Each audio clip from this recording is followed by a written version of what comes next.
어렵다. 당연히 맞다. 그러면 리더는 중요하지 않다. 아, 또 그러면 어렵고. 근데 혹시 대표님이 생각했을 때 면접에서 가장 중요하다고 생각하는 거는 뭐가 있을까요? 일단은 여러 가지가 있긴 한데 저는 정말 많이 신경 쓰는 거는 질문 의도 파악. 왜 그러냐면 제가 학생들 면접 답변을 좀 지도를 해봐도 이게 말을 잘하는 취준생들도 있고 또는 뭐 문장 자체를 이렇게 잘 만드는 취준생들도 있는데 중요한 건 이제 질문에 대한 의도가 파악되지 않은 상태에서 말을 잘하거나 구조를 잘 짜봤자 어차피 설득은 어렵기 때문에 그래서 구조를 좀 잘 짜는 것보다 일단 처음에 의도를 파악하는 게 너무 중요하다. 그러면 그 질문 의도 파악하기 위해서 내가 노력해야 되는 것들이 있을까요? 뭐 예를 들어서 수능 볼 때도 언어 영역에 질문의 의도를 파악을 해야 되는 거에 대해서 훈련을 하잖아요. 그거를 내가 혼자서 할 수 있는 훈련 방법이 있어요? 유사 질문들 있죠. 예를 들어서 본인의 강점 말해보세요. 본인의 장점 말해보세요. 본인이 잘하는 거 말해보세요. 본인이 남들에게 들었던 칭찬을 말해보세요. 사실 이게 통틀어서 생각해보면 다 나의 어떤 장점적인 거잖아요. 근데 이제 우리가 이런 질문 의도를 파악하기 위해서 여러 가지 유사 질문에 대한 생각을 안 하고 딱 한 가지 질문에 포커스만 맞춰서 답변을 계속 만들다 보면 유사 질문 나오면 또 새로운 대답을 해야 되나? 이 의도가 아닌가? 막 이렇게 생각하는 경우들이 있어요. 그래서 뭐 진짜 질문을 이렇게 계속 반복적으로 학생들한테 던져봤을 때 학생들이 강사님 근데 장점이랑 강점은 다른 거 아니에요? 제가 또 잘하는 거를 장점 말해도 돼요? 막 이런 질문들도 받아요. 그래서 유사 질문에 대한 것들을 좀 미리 여러 가지 것들의 리스트를 좀 짜보면 좋죠. 팁으로는 워크넷에 들어가면 이제 취업의 모든 것이라는 게 있어요. 거기 들어가면은 이제 자기소개서 작성에 대한 예시문 같은 것들을 조금 정리해 놓은 게 있거든요. 근데 우리가 어떻게 보면은 자기소개서 질문이나 면접에서 나오는 질문이 사실 별반 다를 게 없다라는 거죠. 그래서 자기소개서 질문에 이런 답변을 적으세요라는 게 좀 정리가 되어 있는 곳이 있어요. 그런 것들을 좀 보는 것도 답변으로 하는 거에 연습이 좀 되죠. 그런 MBTI 질문 이런 것도 이색 질문은 사실 많진 않잖아요. 그쵸. 그런 면접 현장에서. 어쨌든 거기도 토익화 되어 있는 것처럼 똑같은 질문들이 반복이 될 거고 대답을 잘 하느냐 의도 파악을 하는 게 가장 중요한 거니까. 그쵸. 어렵다.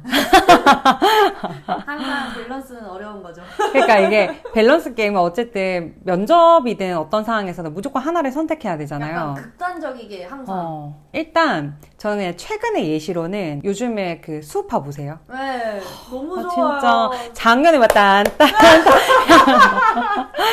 그 진짜 엄청 즐겨봤는데 이번에 맞아. 수우파 2는 진짜 저 너무 재밌게 보고 있는데 조직에서 팔로워가 진짜 중요할 수 있겠구나. 팀원의 역할이 너무너무 중요할 수 있겠구나라고 느꼈던 좀 순간이 그 수우파의 1밀리언 있잖아요. 1밀리언에서 리와킴이 리더고 그리고 맞아요. 부리더가 이제 20살. 어쨌든 이번 편에서 어떤 게 있었냐면 그 리아킴 자체가 엄청 그 예술성도 높고 되게 창의적이지만 수우파라는 이런 프로그램을 엄청 빠르게 숙지하고 빠르게 미션을 해결해야 되잖아요. 맞아요. 근데 리더로서 엄청 대단한 능력을 가지고는 있지만 이 숙지 능력이 되게 오래 걸린대요. 그리고 이제 책임감도 강하니까 또 그게 되게 힘들었는데 중요한 거는 그 하리무가 브리더잖아요. 계속 우리 할 수 있다. 뭐 선생님 왜 이렇게 힘들어하냐. 우리가 더 열심히 하면 된다. 라고 하면서 되게 멘탈을 잘 잡아주더라고요. 맞아요. 그래서 저는 이 리더도 당연히 되게 중요하지만 함께하는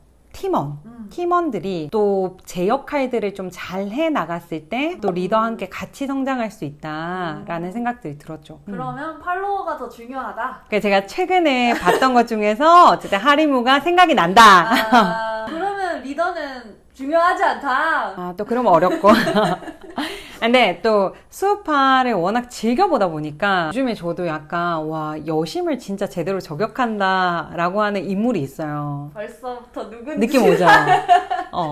베베의 바다리라고 하더라고요. 바다리. 맞아요. 예. 너무 멋있더라고요. 어떻게 저 사람은 저렇게 온화하면서 따뜻하면서 팀을 저렇게 탁 결속력 있게 잘 끌어갈까. 그거에 대해서 되게 멋있게 봤는데 이번에 또 제가 봤던 그 편에서 테디인가? 테터. 아, 테터. 네네네. 테터 그분이 진짜 그 덤블링을 이렇게 오, 하는 건데 그게 맞아요. 진짜 어렵잖아요. 맞아. 근데 그것 때문에 울고 막 멘탈 흔들리고 또 팀원들도 저 이거 잘하는지 모르겠어요 라고 하는데 너는 원래 잘하고 있다. 누가 몰라도 우린 다 알고 있다. 그리고 너의 이 감정을 너무 오래 끌고 가지 않았으면 좋겠다 라고 하면서 되게 마음을 다독여 주더라고요. 못한 거가 아니라 실수한 거니까 저도 그 멘트가 너무 와닿더라고요. 고개 숙이지 말라고. 그러니까 내가 막 눈물 흘릴 뻔했다니까 진짜. 울었어. 그러니까. 너무 멋있었어. 그래서 저는 조직에서 어쨌든 리더는 잘 해야 되긴 잘해야 돼요. 하는 것들을 잘 해 나가는 거는 일단 리더가 중심을 잡아주는 게 되게 중요한데 그 팀원들이 흔들릴 때 정말 그 본인의 감정이 요동치지 않고 잘 잡아주는 게 너무 중요하지 않나. 어쨌든 실력도 되잖아요. 실력의 기반으로 아우르는 그 마음까지 있으니까 진짜 리더가 중요하겠구나. 그래서 사실 거기에서 제일 지금 시작한 지 얼마 안 된 팀이잖아요. 맞아요. 근데 리더 계급에서도 우승하고 팀 계급에서도 우승했잖아요. 맞아요. 그러니까 그런 거 보면 결국에는 리더십 또한 너무나 중요한 것 같다라는 생각을 하죠. 근데 면접에서는 진짜 딱 하나를 말해야 되거든요. 그래도 어쨌든 하나를 말했을 때 그거에 대한 대답이 충실하게 갖다 붙어지면 상관이 없잖아요. 상관없죠. 그래서 학생들이나 취준생들이 밸런스 질문들 어쨌든 상황에서 두 가지 중에서 하나를 선택해야 된다라고 하면 이게 맞아요, 저게 맞아요 이 생각을 맞아요. 그쵸. 그 생각 되게 많이 하거든요. 근데 예를 들어서 조직이 먼저예요, 개인이 먼저예요 라고 하면 사실 정답은 이미 정해져 있잖아요. 조직이 우선 돼야 되겠죠. 회사 입장이니까. 그래요? 난 못해. 요즘 MZ세대들은 개인이 있어야 조직이 있는 거 아니냐고요. 맞죠. 근데 그걸 이제 기업에 가가지고 개인이 있어야 조직이 있습니다. 이렇게 해버리면은 안 되겠다. 너무 MZ세대 성향이 강하니까 조직에 좀 융화되기 어렵겠다. 그러니까 이게 좀 그런 게 있어요. 이미 정답을 정해놓고 듣고 싶은 그런 밸런스는 대답이 있어요. 있고. 근데 뭐 리더가 중요한 거겠냐, 팔로워가 중요한 거겠냐, 이거는 정답이 없죠. 근데 얼마나 본인의 주관을 조금 명확하게 정리를 하면서 이렇게 말을 할 수 있는가가 더 보는 거죠. 아니 그러면 주관이 뚜렷한 사람을 기업에서는 선호하는 거예요? 주관이 뚜렷하지 않다라는 거는 좀 수동적인 사람이면 내 말을 잘 듣는 사람인 거잖아요. 조금 다른데 이제 결국에는 기업에서 사람을 뽑는 거, 우리 뭐 지난번에도 뭐 색 이런 이야기를 했던 네. 것처럼 우리 조직과 이렇게 좀 잘 어울릴 수 있는 사람인가라는 걸 보는 건데, 예를 들어서 어떤 기업들 같은 경우는 진취성을 되게 중요하게 보는 조직들이 있죠. 또는 어떤 조직들 같은 경우는 서로 이렇게 소통을 잘할 수 있는 것들, 외향적이고 네네네. 조금 이야기들을 잘 다룰 수 있는, 또 어떤 데는 엄청 외향적인 것보다는 본인들이 할 것만 확실하게 해 나갈 수 있는 거를 좀 선호하는 조직들이 되게 다양하겠죠, 기업마다. 또 그거는 사실 직무마다도 다르기 때문에 결국에는 이제 우리가 취업을 준비할 때 그 조직의 어떤 분위기나 이 조직이 좀 어떤 인재를 원하는지를 알고 가야 그 내가 주관적으로 말을 하는 그 대답을 조직 색깔을 좀 표현하면서 할 수가 있겠죠. 그래서 그런 것들을 조금 잡고 뭐 리더십이든 팔로우십이든 그 선택을 하면 되겠죠.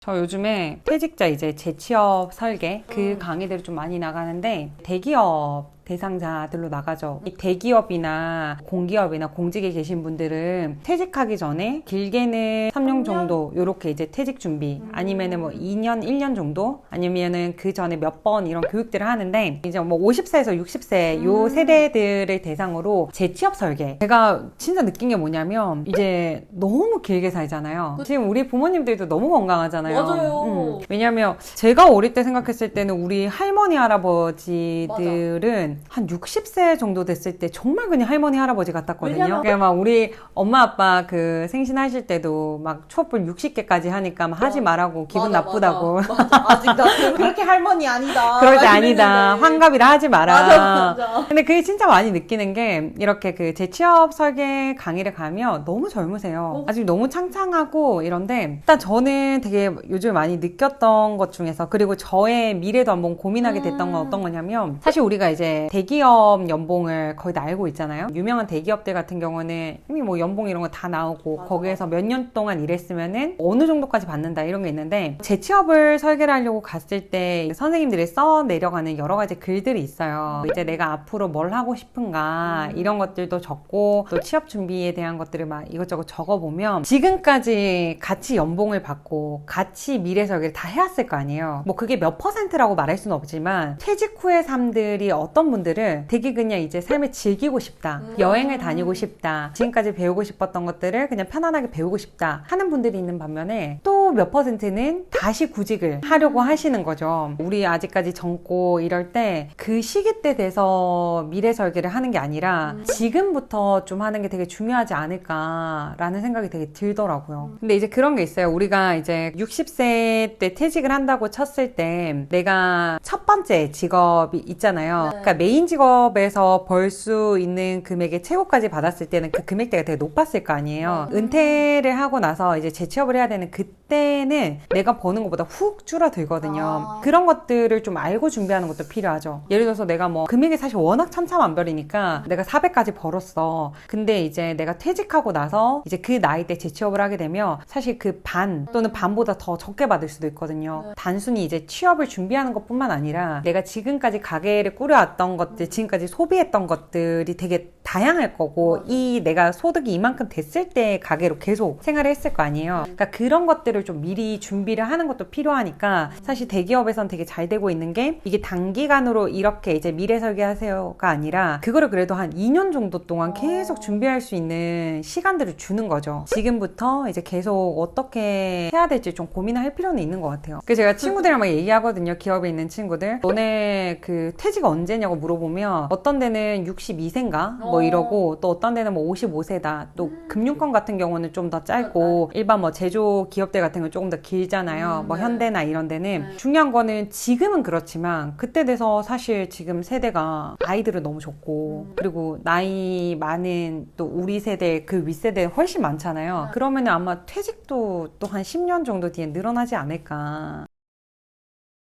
이게 제조 쪽으로 가면 기본적으로 계속 기계가 돌아가는 것들이 있잖아요. 기본 품질 같은 경우는 어느 정도 이렇게 세팅이 되어 있는 거죠. 예를 들어서 제조업이라고 본다면 일단 그게 대량 생산이고 생산 하나에 정말 수많은 사람들이 있잖아요. 그리고 이게 만약에 이제 기한이 지연이 된다. 하루라도 지연이 된다. 그럼 이걸로 인한 손실이 어마어마해진다는 거죠. 그러다 보니까 사실 이게 진짜 제조직이다. 그리고 정말 수많은 제조업에 계시는 분들을 만났다라고 하면 와 기한 맞추는데 이제 죽을 뻔했다. 기한 이번에 이거 무조건 이때까지 해야 된다. 더 이상 미뤄질 수 없다. 막 이런 말들을 하시거든요. 그러다 보니까 그쪽이면 어쨌든 기한이 너무 중요하지 않을까라는 생각이 들고 품질 쪽으로 본다면 CS 쪽이면 전 품질이라고 생각해요. 네. 왜냐하면 이제 CS라고 하면 내가 이 사람들한테 좋은 서비스를 먼저 보여줘야 되잖아요. 언제까지 이 물건을 드릴게요. 이게 아니잖아요. 네. 그쪽에서는 정말 이 밝은 미소와 바른 애티튜드와 이런 품질이 바로 눈에 확확 보여야 되는 거죠. 네네. 그거는 직군에 따라 좀 다를 것 같은데 그러니까 이 질문이 뭐 어디 회사에 질문을 받았다고 할 경우에 그 회사와에 맞춰서 좀 대답을 해주면 조금 더 좋겠네요. 그쵸. 이게 완전 뭐 저품질이다. 그러면 이게 아예 생산성 자체가 떨어지기 때문에 그쵸, 그렇지만 이게 품질을 완벽하게 더 해야 되냐 아니면 이제 기한을 지켜야 되냐라고 한다면 회사 입장에서는 수익이거든요. 완전 최고로 만드는 거에 주력할 건가 아니면 이거를 빨리 생산을 해가지고 기한에 맞춰서 많은 수익을 낼 건가 라고 한다면 진짜 완전 기한이죠. 그래서 뭐 그런 게 있어요. 예전에 그 어떤 중소기업인데 거기 중소기업이 이제 삼성으로 이렇게 보내는 거를 하는 건데 예를 들어서 이제 휴대폰이 어떤 게 새로운 이렇게 딱 나오잖아요. 출시가. 그러면 그 휴대폰이 엄청 인기가 많아지잖아요. 그럼 원래 이 회사에서는 여기 삼성에 100만 세트만 보냈다고 해요. 거기에 맞춰가지고 원래 회사가 돌아갔을 거 아니에요. 여기에서 뭐 인력이든 아니면 일하는 시간이든. 근데 기업에서 우리는 이번 달까지 200만 장이 필요하다라고 하면 어쨌든 이 기업 같은 경우는 여기에 기한에 맞춰야 돈을 벌잖아요. 그러다 보니까 진짜 밤새 일하는 거예요. 어쨌든 이분들은 무조건 여기 기업의 기한에 맞추는 게 제일 포커스. 그래가지고 제조업 쪽 같은 경우는 기한이 정말 중요하겠구나.